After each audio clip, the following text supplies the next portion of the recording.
चलिए नमस्कार, स्वागत है आपका मुनाफे की मंडी में, जहां हम आपके लिए कमोडिटी मार्केट की तमाम बड़ी खबरें लेकर आते हैं। साथ ही कमोडिटी मार्केट में ट्रेडिंग रणनीति बनाने में भी हम आपकी मदद करते हैं। और आज हमारे साथ कुछ खास मेहमान हैं। बीरेन वकील साहब होंगे, पैराडाइम कमोडिटी से दिव्या गगलानी हैं, एक्सिस सिक्योरिटीज से पद्मेश माल्या होंगे, एंजल वन से। साथ ही हमारे साथ जाने माने एनर्जी एक्सपर्ट नरेंद्र तनेजा जी होंगे और साथ ही अरुण शेखसरिया साहब होंगे, डीडी कॉटन के एमडी है, जिनसे हम कॉटन और कॉटन की एक मार्केट की चाल को समझेंगे। सबसे पहले आज की बजिंग कमोडिटी देख लेते हैं। गोल्ड की अगर बात करें तो यहाँ पर आज तेजी है, करीब करीब 200 रुपये की तेजी एमसीएक्स पर है और कॉमेक्स पर $1730 के आसपास कारोबार हो रहा है।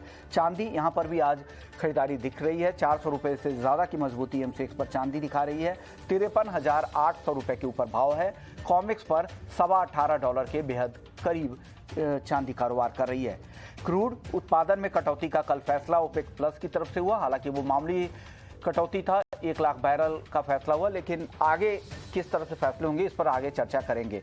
कॉपर चीन घटाएगा फॉरेक्स रिजर्व, इस खबर से यहाँ पर बेस मेटल्स में आज तेजी दिख रही है। एग्री मार्केट की अगर बात करें तो मेन्था जहाँ पर कम उत्पादन की खबर से तेजी है। कॉटन, चीन में लॉकडाउन की चिंता है, कॉटन कीमतों पर दबाव है। कॉटन केक में सबसे ज़्यादा गिरावट है, 2 दिनों में 12% तक भाव टूट चुके हैं।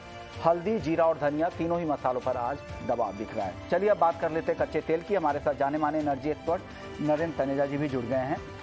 सर, सबसे पहले आपसे यही जानना चाहेंगे, ये सांकेतिक कटौती जो हुई है, क्या आगे भी इस तरह की कटौती के लिए ये लोग एक माहौल तैयार कर रहे हैं? और दूसरा, रूस की तरफ से रूस का इसमें सपोर्ट नहीं मिला है, क्या वजह है? क्या रूस ज़्यादा उत्पादन करके रेवेन्यू बढ़ाने के चक्कर में है?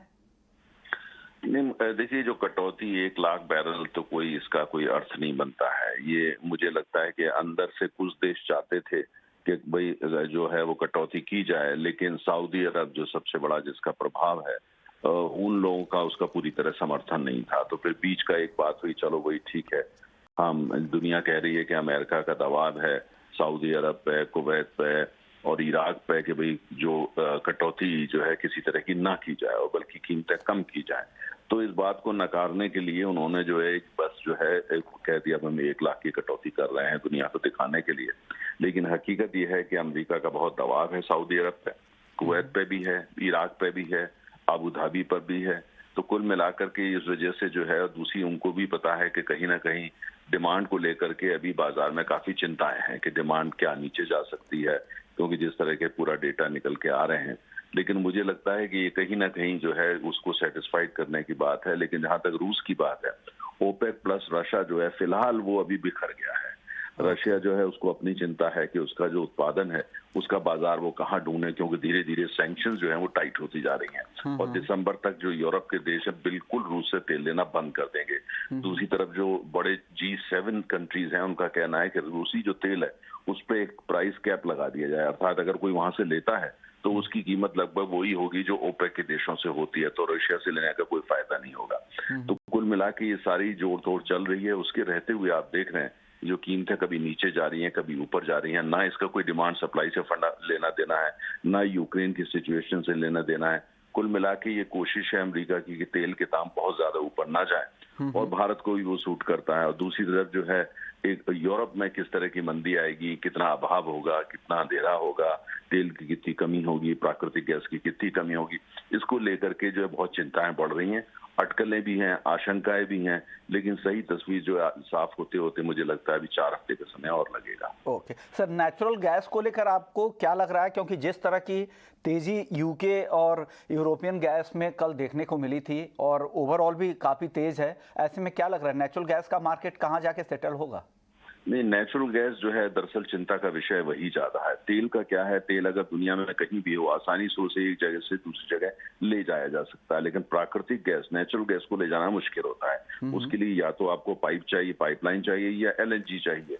अब यूरोप के कई देशों में LNG आयात करने की व्यवस्था ही नहीं है, तो वहां पे LNG कैसे जाएगी? तो मुझे लगता है जो नेचुरल गैस की प्राइसेस हैं वो अभी ऊपर जाएंगी।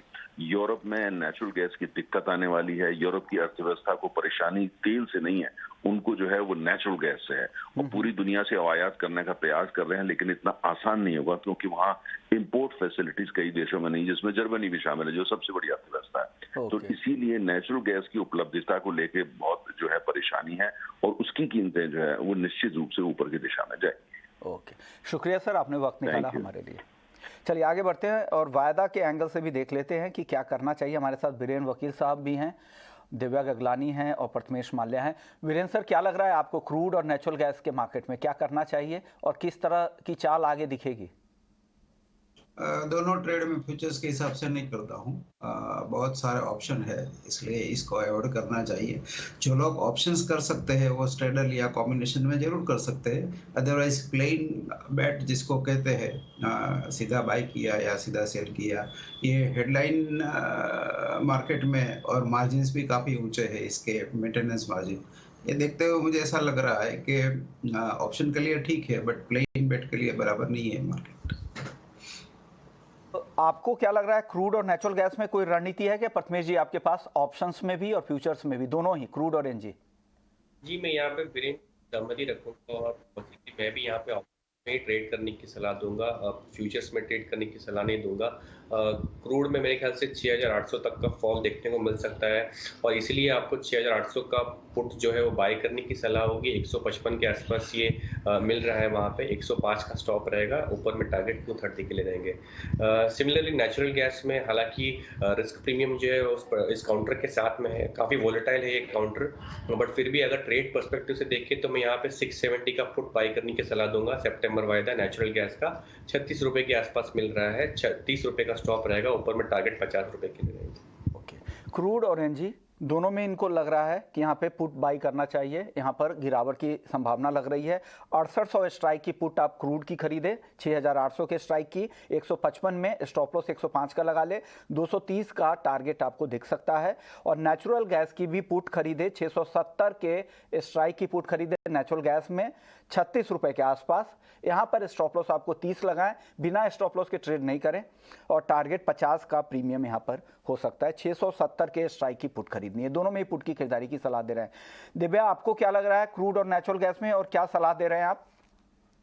गुड मॉर्निंग विश्वमोहन जी। जैसे कि तनेजा जी ने डिस्कस किया कि ओपेक ने जो प्रोडक्शन कट किया 1 लाख बैरल का, वो काफी मिनिमल है, तो प्राइजेस में जो कल रैली आई थी वो सस्टेन नहीं हुई। और साथ में व्हाइट हाउस ने भी कमेंट दिया कि वो लोग प्रोडक्शन बढ़ाने के लिए कमिटेड है और डिमांड कंसर्न अभी भी है मार्केट में। चाइना में लॉकडाउन सिचुएशन है, साथ में यूरोप और यूएसए में इंटरेस्ट रेट बढ़ाने की बात चल रही है। तो मेरे हिसाब से क्रूड ऑयल में मुझे एक लंबी तेजी दिख नहीं रही है, तो मेरा व्यू अभी भी सेल ऑन राइस का ही है। जब तक चाइना जो सबसे biggest, one of the biggest consumer है क्रूड ऑयल का, वहां से कुछ इंप्रूवमेंट नहीं होता, तब तक सेलिंग में ही रहना चाहिए। सेल ऑन राइस हम कर सकते हैं क्रूड ऑयल के अंदर। 7170 का एक अच्छा लेवल है सेलिंग का, वहां पे हम सेल करें। स्टॉप लॉस हम 7250 का लगे और टारगेट हम नीचे में 7000 का एक्सपेक्ट कर सकते हैं। यानी दिव्या को भी लगता है कि यहाँ पे बिकवाली करे, 7170 पे क्रूड बेचे, 7000 का टारगेट, 7250 का स्टॉप लॉस भी आपको सुझाया गया है। चलिए गोल्ड और सिल्वर की बात कर लेते हैं, जहाँ पर आज खरीदारी दिख रही है। बीरेन सर, क्या लग रहा है गोल्ड और सिल्वर में ये तेजी आपको टिकाऊ दिख रही है क्या? क्या सलाह देंगे आप? पोजिशनल प्लेयर के लिए ये टिकाऊ है तेजी। चाइनीज इंपोर्ट काफ़ी बढ़ा है, ऑलमोस्ट 150% का जंप है लास्ट ईयर की तुलना में। नेचुरली वहाँ चाइना में जो इकोनॉमिक डाउनटर्न है तो सेफ हेवन बाइंग वहाँ की बढ़ी है। इंडियन डिमांड भी काफ़ी डिसेंट है, शादियाँ है यहाँ, फेस्टिव सीजन भी है। तो गोइंग फॉरवर्ड ऐसा लग रहा है कि फिलहाल जो रिसेंटली हमने 50, 200, 300 का रेट देखा था वो शॉर्ट टर्म बॉटम बन चुका है। गोइंग फॉरवर्ड हम यहाँ 51, 200, 300, 51, 500 देखेंगे। फेड की जो 21 सितंबर की मीटिंग है उसके पहले यहाँ से एक अच्छा सा रनअप बनेगा। फेड की बैठक से पहले यहाँ पर रनअप दिख सकता है। पोजिशनल व्यूअर के लिए खरीदारी की सलाह गोल्ड और सिल्वर में वीरेंद्र सर की तरफ से। सर, आपका स्टॉप लॉस क्या है गोल्ड और सिल्वर में पोजिशनल ट्रेडर्स के लिए? मैं समझता हूँ कि स्टॉप लॉस हम 50,100, 50,150 रख सकते हैं।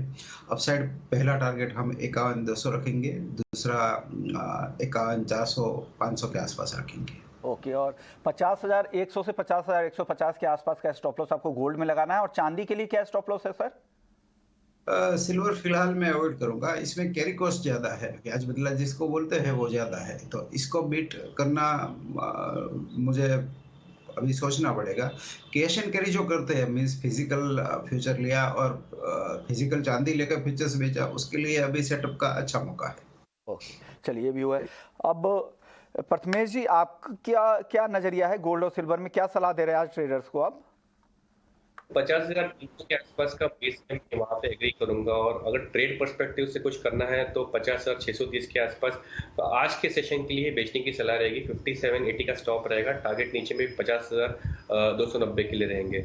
और वैसे ही सिल्वर में अवॉइड करने की स्ट्रैटेजी रहेगी, बट फिर भी जिनको रिस्क लेना है और ट्रेड पर्सपेक्टिव से ट्रेड करना है 54,120 के आसपास के काउंटर में सेल करने की सलाह रहेगी। दिसंबर वायदा 54,640 का स्टॉप रहेगा, टारगेट रहेगा 53,100 का।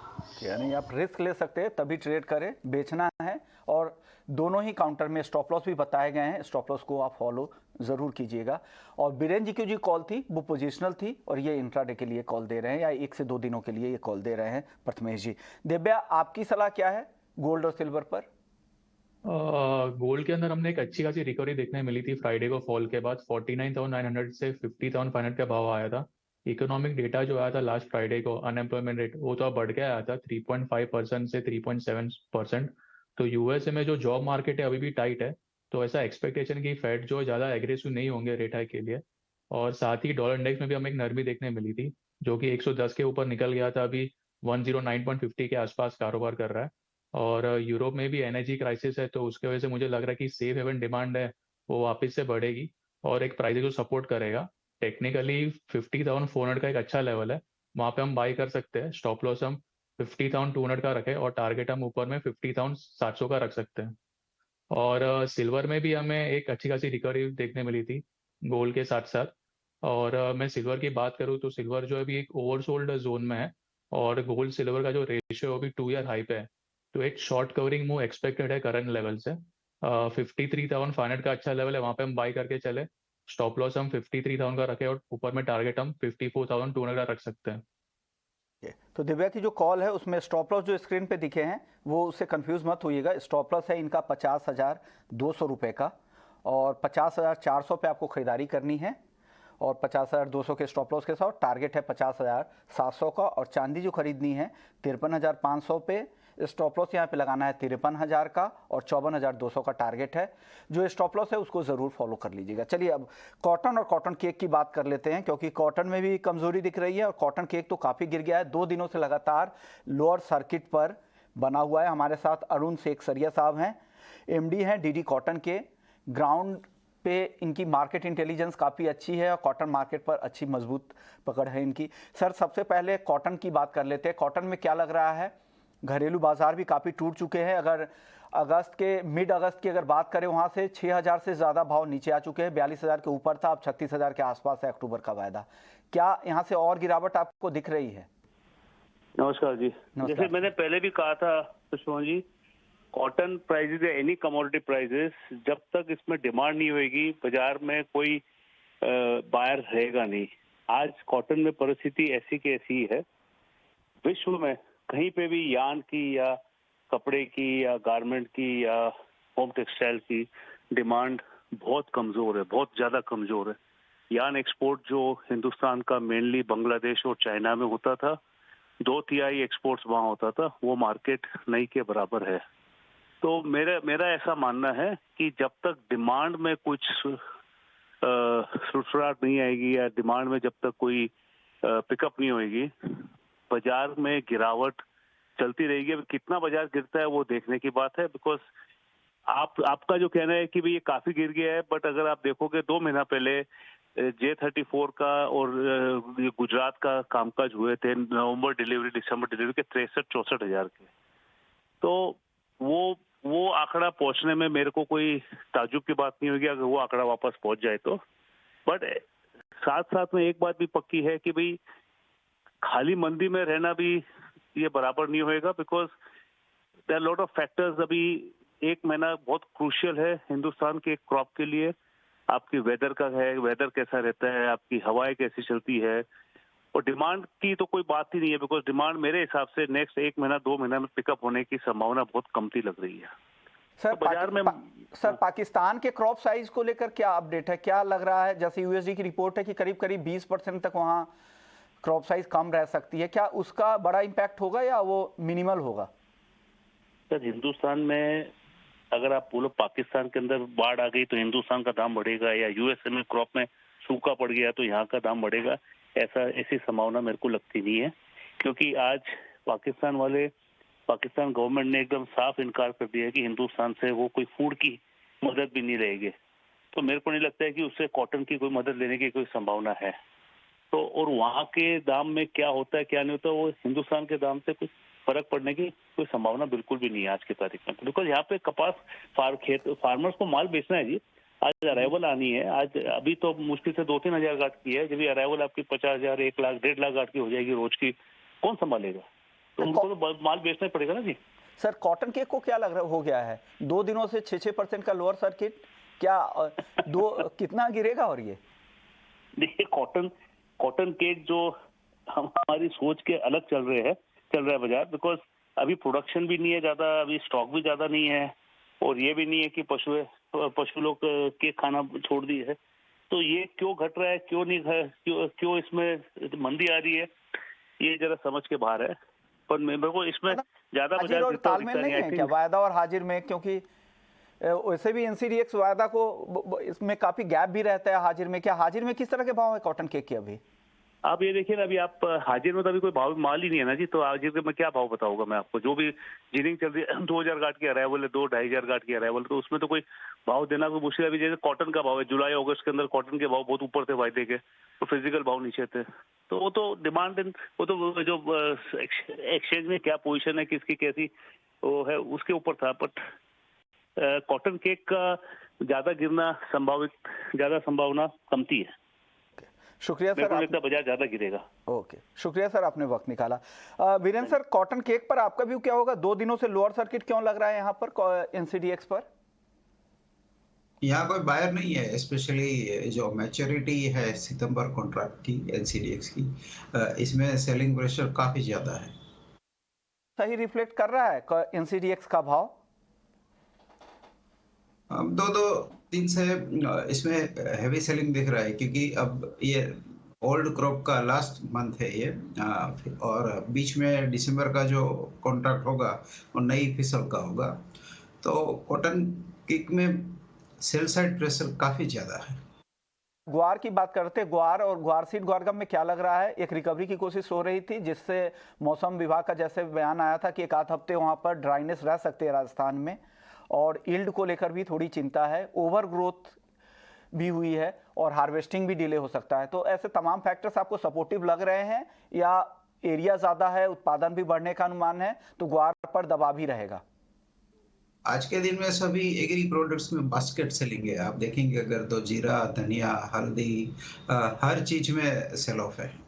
तो ये कलेक्टिव सेलिंग देखते हुए, और ग्वार में अभी भी अक्टूबर जब तक मींस मॉनसून जब तक विदा नहीं ना ले तब तक कोई कमेंट नहीं करनी चाहिए, क्योंकि क्रुशियल फेज से फसल पास हो रही है।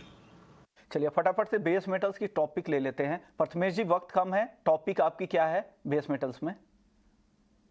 मेरे ख्याल से कॉपर में जो है बाई करने की सलाह रहेगी। 641 एंट्री पॉइंट रहेगा, स्टॉप लॉस 638 रहेगा, ऊपर में टारगेट 649 के लिए रहेंगे। आपकी टॉपिक? कॉपर में 646 का ना सेलिंग कर सकते हैं, स्टॉप लॉस हम 650 का रखे, टारगेट हम नीचे में 640 का एक्सपेक्ट कर सकते हैं। ओके, बीरेन सर, आप मेटल में कहीं पे ट्रेड की सलाह दे रहे हैं क्या? एल्यूमिनियम में डिसेंट पोजिशनल व्यू है मेरा, बाय साइड का 202 के आसपास बाइंग, 209 का टारगेट, 199 का स्टॉप लॉस। ओके, तो एल्युमिनियम खरीदने की सलाह बीरेन सर से है। ये 646 रुपए पे नहीं खरीदना है, आपको 202 रुपए पे खरीदना है। ये टाइपो एरर है, 202 रुपए पे खरीदे, 207 रुपए का टारगेट है और 199 रुपए 40 पैसे का स्टॉप लॉस भी दे रहे हैं। और कॉपर इनकी बेचने की सलाह है बीरेंद्र सर की, 646 पे 632 का टारगेट है, 654 का स्टॉप लॉस लगा ले। तो 2 कॉल बेस मेटल्स में बीरेंद्र सर की है, कॉपर बेचे और एल्युमिनियम खरीदे 202 रुपए पे। शुक्रिया बीरेंद्र सर आपका, प्रथमेश जी आपका और दिव्या गगलानी आपका। आप लोगों ने वक्त निकाला और बेहतरीन ट्रेडिंग कॉल्स दिए और आउटलुक भी समझाया। तो मुनाफे की मंडी में फिलहाल इतना ही, लेकिन आप बने रहिए हमारे साथ। ब्रेक के